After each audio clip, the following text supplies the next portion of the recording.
So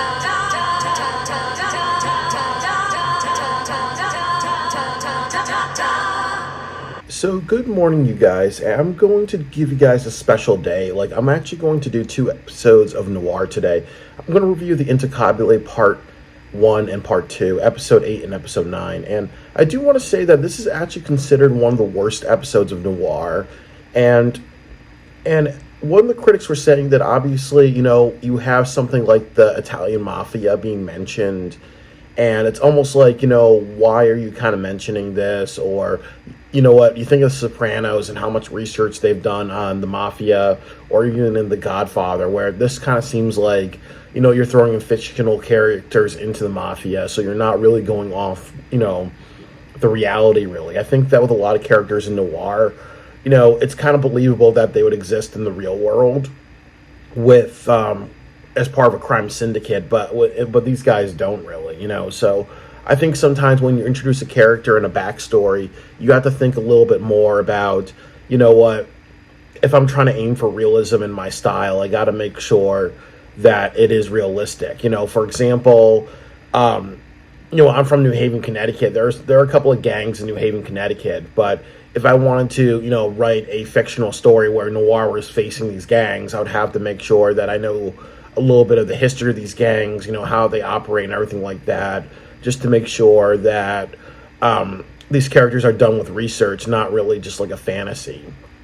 So that's one big controversy. The other controversy that I will say about this episode before I give you guys my handy-dandy notebook is that this episode is also very... has a lot of fan service. You see Marielle and Kirika in bed together. You see Sylvana shower and bathe. And then you also see... Kirika eat ice cream, and the way she eats ice cream is that she kind of nibbles on it. You see her mouth a little bit. There's a lot of focus on her mouth. Obviously, an ice cream cone is a phallic symbol, and then there's a scene where she's taking the ice cream cone and she's putting it in her mouth, and she's kind of like, it sounds like she's humming or moaning when she's doing that. So it could be kind of like a fan service. It may have been an interesting shot, but it does look, it could be an oral sex reference. So there is a sense of maybe they sexualize the characters a little bit in this episode. They don't do it as much in other episodes. But, and then the last thing is that you kind of run into a lot of plot armor in this episode. And that's kind of been the trend, in a lot of, I think onwards now you see a lot of plot armor where there are situations where Marielle and Kirika should not be alive, but they end up living because they're the main characters, or characters just don't die. So you kind of went from earlier episodes where they're outfoxing people to later episodes where, if they're supposed to live to the end of the show, they're supposed to live to the end of the show, really. And that's not good because obviously you got to keep this, realistic. And it's not realistic when... somebody's being shot at and they don't get hit by bullets. Or like I said in the last episode, you see Altena get shot at by Noir and she's able to run behind a stone tablet, really. So, it hurts the series a lot. You establish realism in a lot of the earlier episodes, but now it's getting into, surrealism with how these characters survive. So, I'm going to go through my notes. So... I've already explained to you guys why this is considered one of the worst episodes.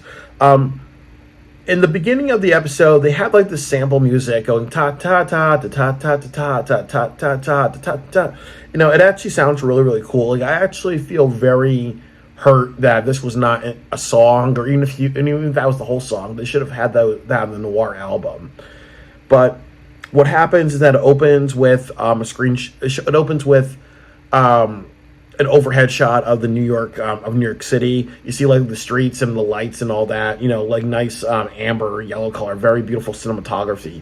Like the cinematography in this episode and like the production design is magnificent.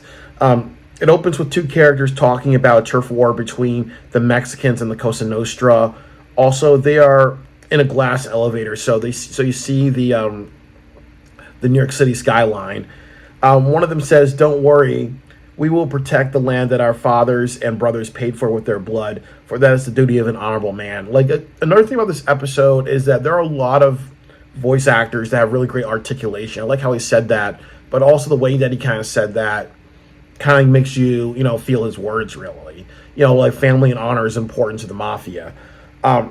So what happens is that one of the guys gets off the elevator. So it's, if I'm saying his right, Grione, Don Grione. What happens is he's in the elevator with two of his bodyguards.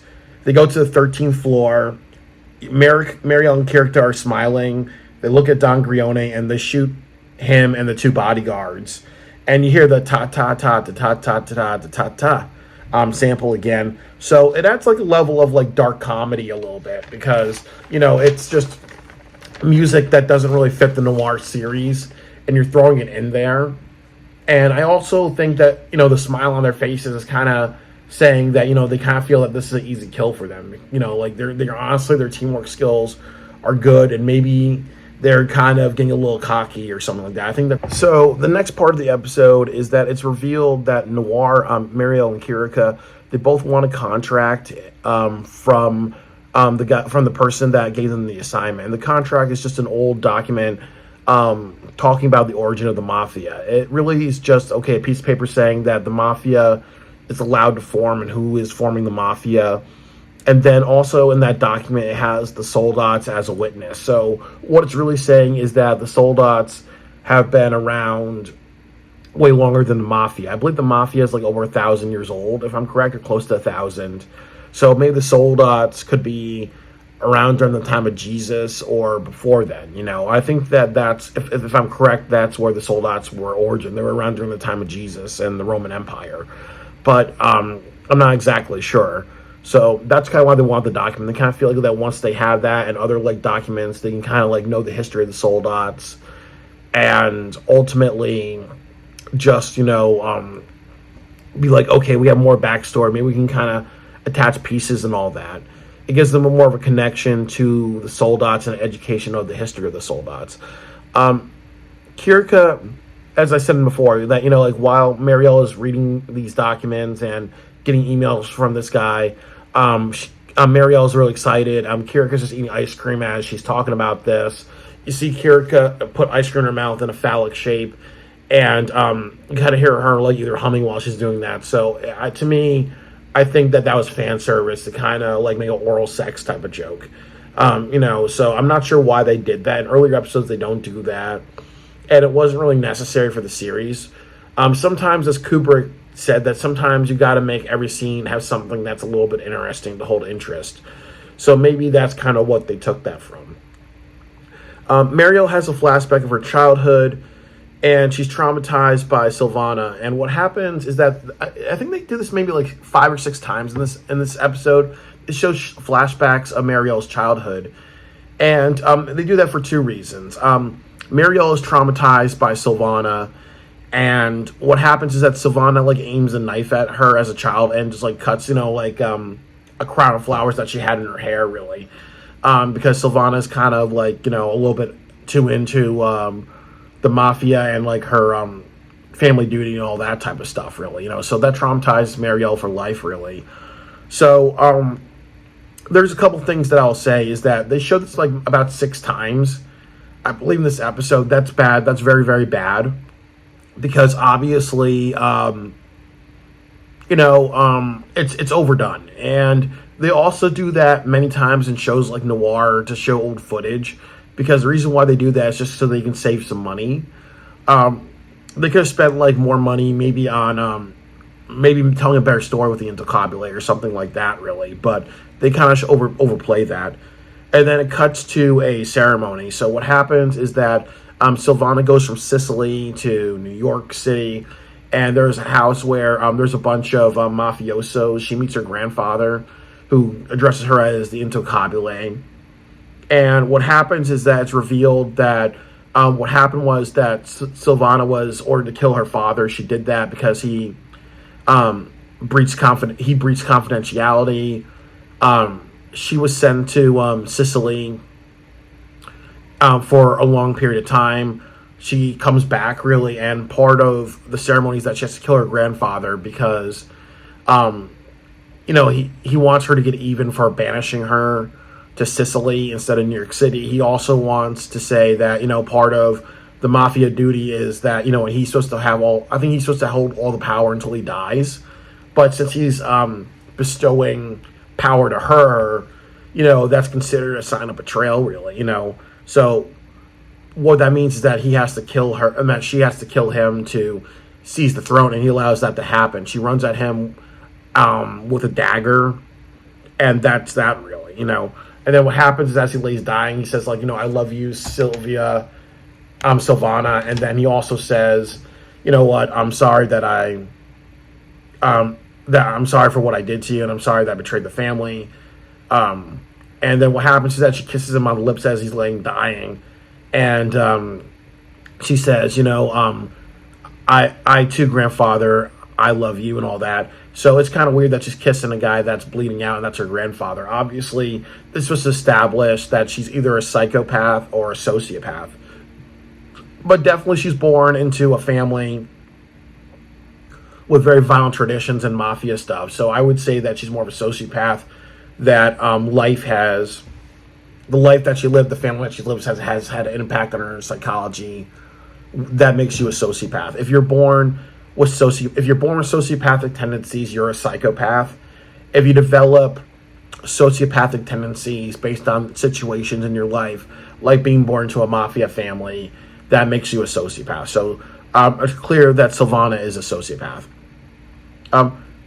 So then they cut to another scene back into an apartment in New York City. Marielle gives Kirika a haircut. So this shows their older sister, little sister Freudian bond relationship. Like, Marielle kind of treats Kirika like a little sister almost, But also, like, as I said, Marielle knows a lot about the world. Kirika has had amnesia, but she's also very intelligent. So obviously, she's almost like a motherly figure in a way to Kirika.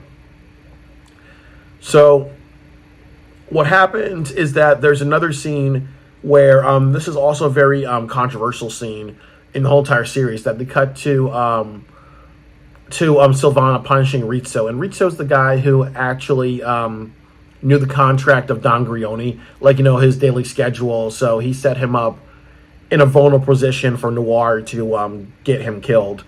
And Rizzo is supposed to give Marielle and Kirika Noir the contract. So what happens is that he gets apprehended by Sylvana.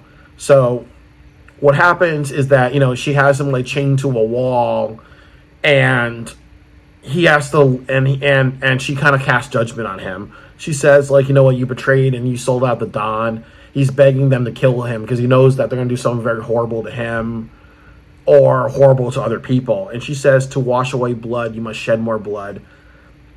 And what happens is that you see a door, you hear screaming, a bunch of women screaming, you hear gunshots, you hear sobs, you hear them being strangled, you hear them being shot more and more and sobbing from another room.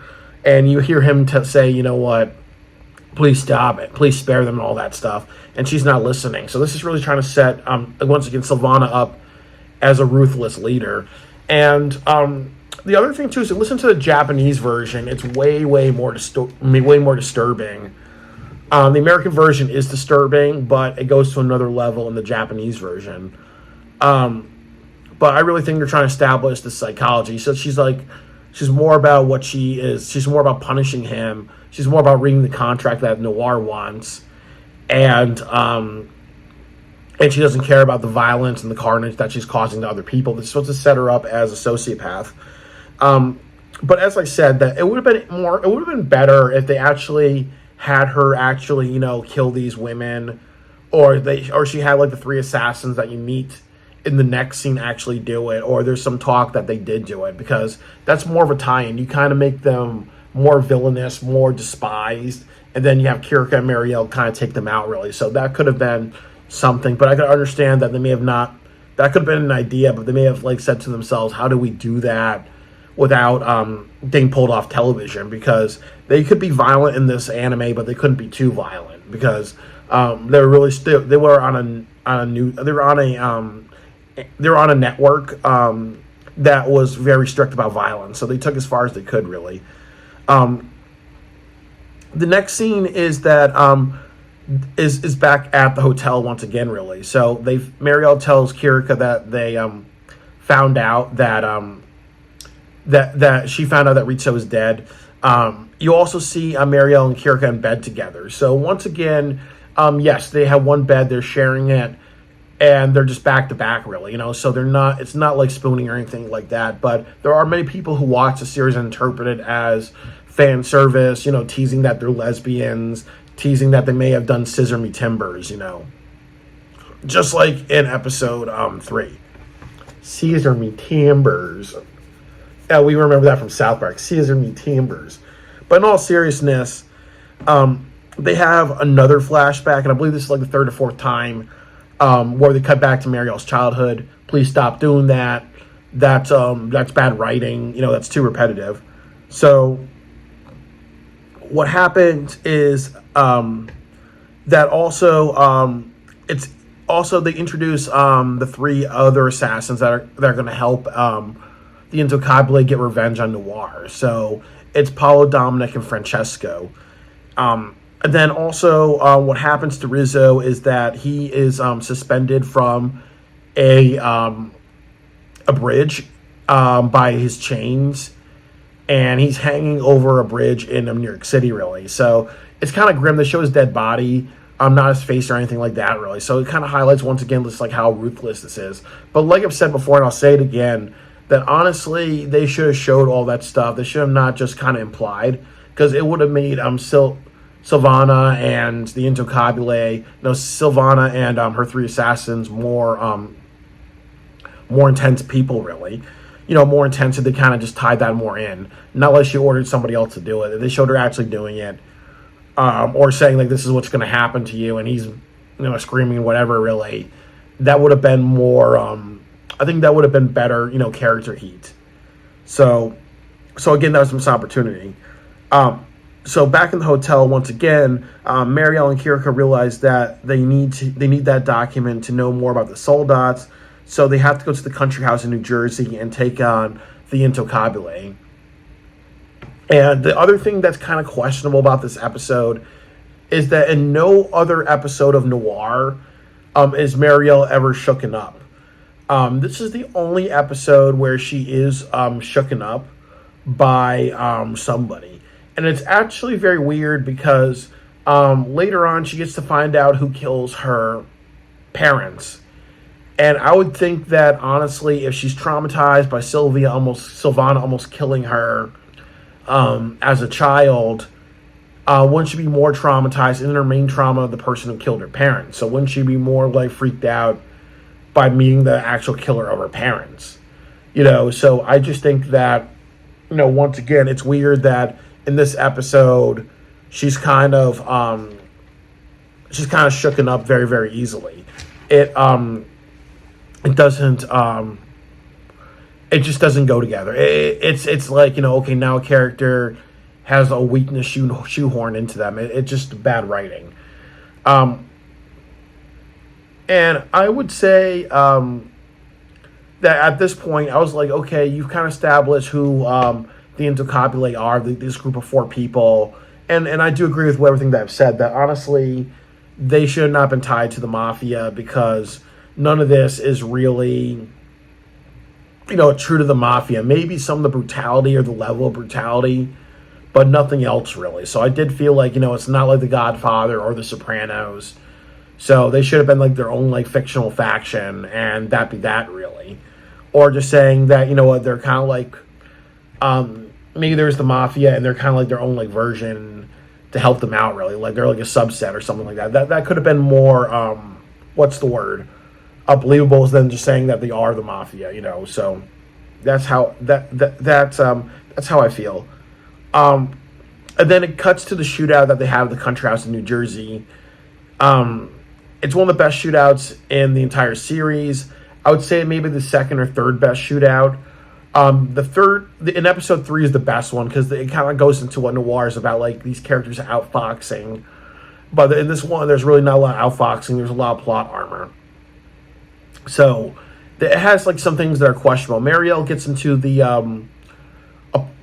country house. She falls from a height into the country house. So it's almost like, in other episodes, they would say, okay, she's going through the elevator. They would have, like, made it more realistic. Somebody just doesn't, like, randomly fall into a scene, unless it's, like, a video game or something like that. That's just unrealistic. It's also weird because Marielle is wearing her black skirt and her red dress, and Kirika is wearing the brown vest and blue cargo pants that she had from episode 3. And Marielle wears that exact same uniform outfit earlier in the episode. So it's weird how Marielle is dressed a little differently. So, that's just not good continuity. The other thing that I will say is that also in this episode, you fall into Noir losing realism. Like Kirika, what happens is one of the assassins, I believe it's like Dominic, he fires a shotgun at her, and it kind of like, and she kind of like gets she kind of gets like hurt on her elbow. But I think if somebody's firing a shotgun at you and like there's a bunch of bullet shrapnels, it doesn't make sense that it's going to graze you and all that. And then also the other thing too is that somebody shoots at her, she ducks really. Obviously, somebody's firing a shotgun at you. You're not going to have that time to duck really. So it kind of goes into like what I said. You go from these characters develop plot armor, which means that they're not supposed to die to a certain point, or they're not supposed to die at all in the series. So they're near invincible. And that's bad writing because you establish that established realism in the beginning. Now you're getting to surrealism towards later episodes because you don't know how to, because the writers don't know really how to make situations that are high stakes, but also ways to get out of these high stakes situations. So Francesco is on the staircase. He delivers a really great line. The Lord teaches us to be merciful to all living things, but a fool who raises his hand against the Intoccabile, even the Lord must truly forsake. You arrogant fool. And he fires a machine gun. And to me, like, that's one of the best line deliveries, or to me, that is the best line delivery in the whole entire series, because that sounds so powerful. He's standing on top of a staircase. You kind of see the silhouette and everything like that. So yeah, it's a really, really, cool type of look and everything like that. I really think that that's really, really badass. Another part of the fan service is that you see Sylvana taking a bath as this all is happening. So, and then about Sylvana's character, and I'm sorry, I have a friend named Sylvia, so that's why I keep saying Sylvia, but Sylvana. So it's a little weird too because again, her 3 hitmen are people with machine guns, and Noir has a gun, really, has Berettas. So obviously, how do you be in charge of these people if her special weapon's a dagger, really? Because honestly, if she was to fight them on one-on-one, any other character, she would lose. It just doesn't. It doesn't make sense for her to be an expert of using a dagger. And like I was saying, this may set up Chloe, because Chloe is another character that has throwing knives. But again, Chloe doesn't fit, so Sylvana does not fit in this world. Because obviously, how do people with daggers and knives survive in the world where people are fighting with guns and machine guns? And then the other part of it is, imagine what would happen if you did an episode with Sylvana versus Chloe in a knife fight type of thing. And I think that's what they should have done. Like, that could have been an interesting, thing if they did that. Then the last part of it is like, I really appreciate the music. They have Salvanos play, but just the instrumental of Salvanos, and it really, really works. Especially since some characters are talking through the shootout scene. So what happens is that Marielle, who's in the country house, she goes into a room, and what happens is that there's Sylvana in the room. And what happens is that because of the moonlight, it's cloudy, the room's completely black. But what happens is as the clouds are disappearing from the moon, passing from the moon, the light goes into the house, and then through a window, and then you kind of see Marielle a little bit. And it's kind of like, they kind of leave you a little confused at the end of this. Did Sylvana see Marielle's face? Is she lying that she saw Marielle's face? And I believe she did, but she's actually lying and all that. Or maybe she's saying no because she doesn't think that that's Noir, because she knows that Marielle is afraid of her. But what happens is that when Marielle is aiming the gun at Sylvana, there's two things. That's not realistic because you would think that Marielle would shoot her right away. And like I've said before, Marielle is trembling. Marielle's afraid of her. But in no other episode, she reacts that way. And she's mostly traumatized by her parents being killed by the Soldats. She finds out who the exact member of the Soldats are at the end of this series, and she has no like fear or whatever. So it's interesting that she's only afraid of Sylvana. But because of that plot armor, Sylvana lives to episode 9, to the next episode. And then part of that is what happens is that Marielle shoots Francesco twice. He falls to the ground. And then in this scene, Francesco comes back. And it's almost like, every single time Marielle has shot somebody, she's killed them. But she shot this guy directly in the chest twice. And he's able to survive. He's not wearing like bulletproof armor or whatever, really. So DSS Machina, he's actually alive right here. He's angry. He aims like a machine gun at her. She fires 2 bullets, and she's able to survive and get away and have a getaway. So honestly, and she's jumping in the direction away from the door. So she's jumping more into a room. She fires 2 bullets at a guy who's aiming a machine gun at her. It's not realistic in any type of situation. They may do the cinematic cut to black, and you come up with that in your imagination. No, it's definitely a bullshit card or a bullshit artist card type of thing, really. But then what happens at the very end is that Kirka is injured and Marielle and them drive away, and they show one more scene of what actually happens. They kind of cut to it a little bit, but they show you actually what happens. And what happens is that when Marielle was a child, she and Sylvana were playing, and they wore like flower girl, like flower crowns. Sylvana takes out a dagger and cuts her hair, and that's kind of what traumatizes her. So, these are my notes. But what I would have to say is that, just to kind of really talk about the episode, a little bit more about my feelings and my analysis instead of just going through it like a report, is that I really, really think that, this episode is controversial. There's a lot of things that work and don't work. It's very 50-50 in my opinion. So I think the things that work is the music works. I think setting up Sylvana as a psychopath, as a sociopath, is done very, very well. I think that, honestly, you're trying to also establish that Kirka and Marielle are not invincible, and that's important because you lose credibility when you go through the entire series and your main characters can take out everybody. So that's possibly one of the reasons why this happens. And then also the other thing that I have to say is that I think that in every episode, for many of the episodes, you kind of see them have a dark realization or dark meditation on life, really. And I think that, and when you kind of do that a little too much, like saying, okay, you know what, we're in this world, our world is dark, the life of an assassin is dark and sad. It's not like Cowboy Bebop and other things where it shows levity. It's just nonstop depressing and sadness.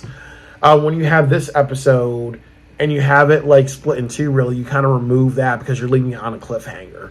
So it does kind of like change the formula a little bit. Or even like in the beginning part with the ta-ta-ta, the ta-ta-ta-ta, the ta-ta-ta-ta-ta-ta type of thing, really. You're trying to be a little different. You're trying to break up the monotony. Because one of the big criticisms of noirs and anime series is that it's extremely monotonous. And it's also very monotone. Like if it's always going to be, if it's always a situation that feels hopeless and depressing for the characters in every single episode, how do you really attract somebody through 26 episodes? It becomes very monotonous. It becomes like AEW wrestling, the same series of moves. But with that said, I think what really so I think like I like the creative the creative license and all that. I do think, as I said, that obviously Sylvana and the four assassins, Paulo, Dominic, and Francesco, they really should have just been a break off of the mafia or just like their own little division, because that does happen. Just like in The Sopranos, like Tony is in charge of the New Jersey and New York and parts of New York, and nothing else really. But he's mostly in the northern New Jersey area. But there's other parts of the mafia that's in charge of other parts of different parts of New York and different boroughs and all that. So that's also very important. They should have kind of said, okay, they're in charge of, maybe, again, the New Jersey part. They could have just even said, we're going to make you part of New Jersey, or we're going to make you part of Southern Jersey or something like that, really. Or you're just part of like this part faction in Sicily and all this stuff. And because of all like the stuff your family's done, we're gonna give you some power, and you're gonna do your own little thing, really. They should kind of establish that with the mafia, have them like a subsection. They should have done that a little bit more. I think you've had a stronger episode. But I do agree with with what the critics saying. Like, I do think that there's a lot of just issues within this episode. I think the mafia thing is not well developed. It's not even half baked. It's maybe even a quarter baked. As I said, you start to introduce characters that are supposed to outfox and outwit things. You do that very briefly, but they kind of just survive because they're supposed to survive to the end. And you have a lot of fan service, and this anime is known for not being about fan service. So they kind of are a little hypocritical in their direction within this episode. So to me, I like this episode. I like the action scenes. I like the character delivery. I like the line delivery. It's actually one of my favorite episodes, even though many critics have find it faulty. But in re-examination, I still like it, even though I acknowledge it as a very faulty episode.